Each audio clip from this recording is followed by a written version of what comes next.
welcome to the Wizard of Radical Self-Respect. My name is Jared Mello. Today we're going to go over the 5 C's of narcissism, and there's a lot of stuff to go over here, and it covers a lot of ground. And let's jump right in. Number 1, the first C of narcissism is controlling. Almost all that a narcissist does is to control other people, whether it's to control them to get supply or just to get their way. Narcissistic people, they need people to act the way they want them to act. They want perfect mirroring. And when they want supply, they want attention, admiration, and acknowledgement, especially in the beginning. But they do not do too well when they don't get their way. They need things to go the way they want them to go, and they want other people to act the way they want them to act. That's why if you don't do as they say, or live how they live, they do not tolerate that really well. They want people to mirror and live just as they do, because when you do that, it validates them. And a narcissist is externally regulated, meaning they regulate their emotions using other people. And in the beginning of relationships, they can regulate it through positive emotions from other people. But as time goes on, that doesn't work as well, and they'll need to regulate themselves from devaluing other people, which leads right into the second C of narcissism, which is critical. During the devaluing phase, a narcissistic person will be extremely critical of others, and it might not happen right away. Usually people don't start this right off the gate, but it's like the frog in the boiling pot analogy. Slowly over time, they will become more critical and more belittling and more devaluing, and it's really tough to deal with. And narcissistic parents are like this with their kids. Narcissistic romantic partners are like this with their partners. It can even happen amongst friendships, and it can happen in the workplace as well. But once you get to this critical stage, you can do no good. You can do no right. Everything you do is wrong in their eyes. And it's like how Chester Bennington said in that song Numb, "Every step that I take is another mistake to you." That's exactly what it's like when a narcissist is in this critical phase. And it can be exhausting around them, because this leads right into the controlling too. If you don't do things how they want you to do them, watch out, because the criticism is going to fly. And again, this happens because they are externally regulated. And unfortunately, even being critical can regulate themselves too. And when they do that, they are releasing the negative emotions that are on the inside of them, and they put them on other people. But this is what happens during the devaluing phase, and they are very, very critical of others. The third C, conceited. And if you look up the definition of conceited, what it means is excessively proud of one's accomplishments. And by definition, a narcissist with NPD is excessively proud. And they will be grandiose, and they're going to feel like they are superior to others.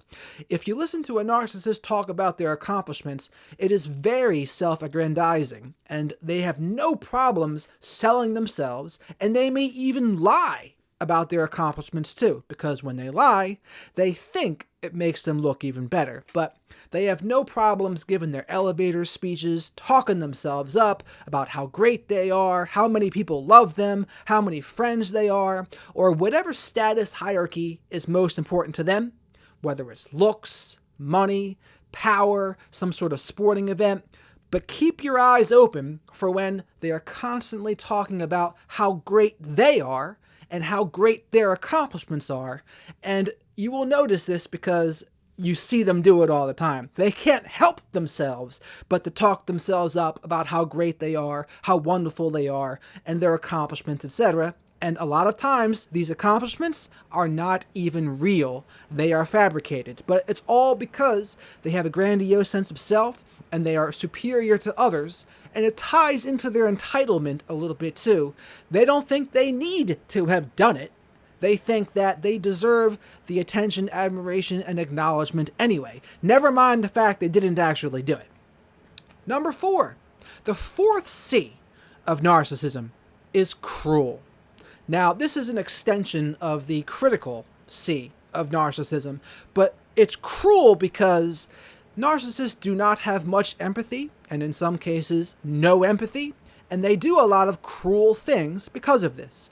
The criticisms can eventually turn extremely cruel, and when they cheat or are not faithful on their partners, that is cruel, and the way that they may forget your birthday or holidays and try to ruin them and make them about themselves, that is cruel. When they lie about you to other people, that is cruel. When they triangulate you with others and say, oh, this person's so much better than you, or thank goodness you're not acting like the way they were, that is all cruel behavior, and it's unnecessary. But a narcissist likes to put other people down so that they feel better about themselves. And it's ridiculous. It's uncalled for behavior, but it stems from their lack of empathy and their entitlement and their sense of superiority and their grandiosity. But that's what will happen, and they're also sensitive to criticism themselves. They can dish out the criticism, but they can't give it back. Or excuse me, they can dish it out, but they can't take it.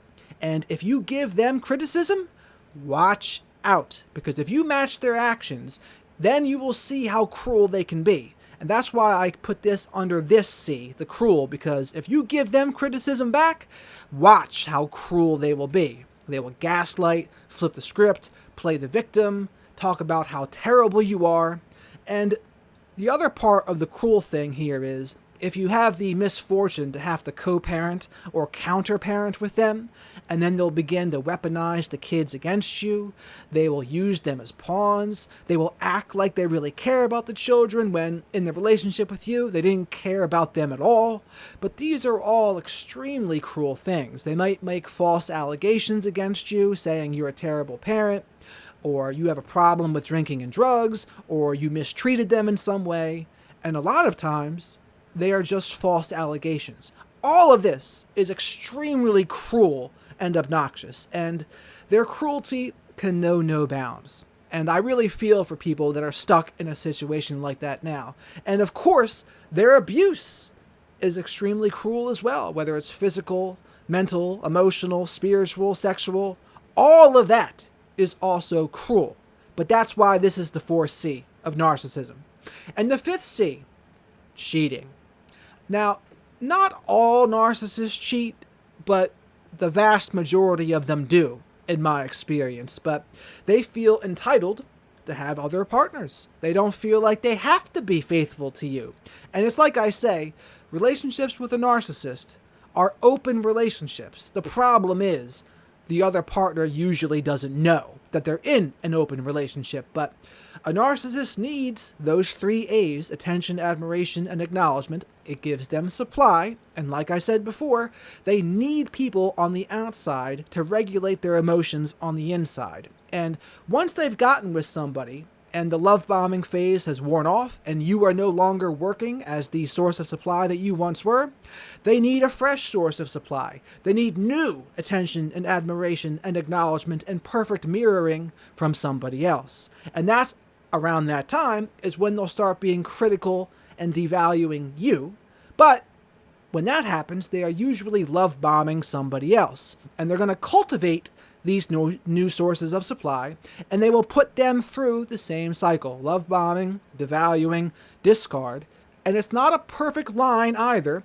They will mix back and forth between love bombing and devaluing. It provides an effect of intermittent rewards, which is what makes gambling so addictive, but it becomes an addictive-like effect, where one day you'll get love bombing, the next day you will get devaluing and criticism and cruelty. And sadly, when you get a lot of the criticism and cruelty, it makes the love bombing more sweet too, which makes it harder to leave, which cements that trauma bond a little bit as well. But ultimately, of course, no contact is the way, if at all possible, if you are not co-parenting with them. I always recommend that first and foremost, as long as it can be done safely. A lot of times, you're going to need a plan to get out and notify friends, family, and law enforcement. But back to this cheating C. They need that supply from other people. They feel entitled to it. And they're going to be in open relationships. The other person probably just doesn't know. But these are the 5 C's of narcissism, and to reiterate them again. Number 1, it is going to be controlling.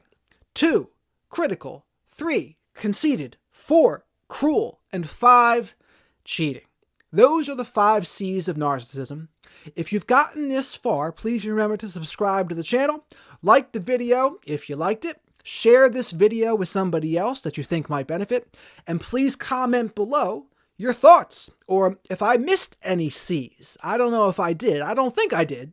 But those are the main 5 C's here, which are, again, to repeat, they are controlling, critical, conceited, cruel, and cheating. With that, thank you very much for watching, and have a great rest of your day.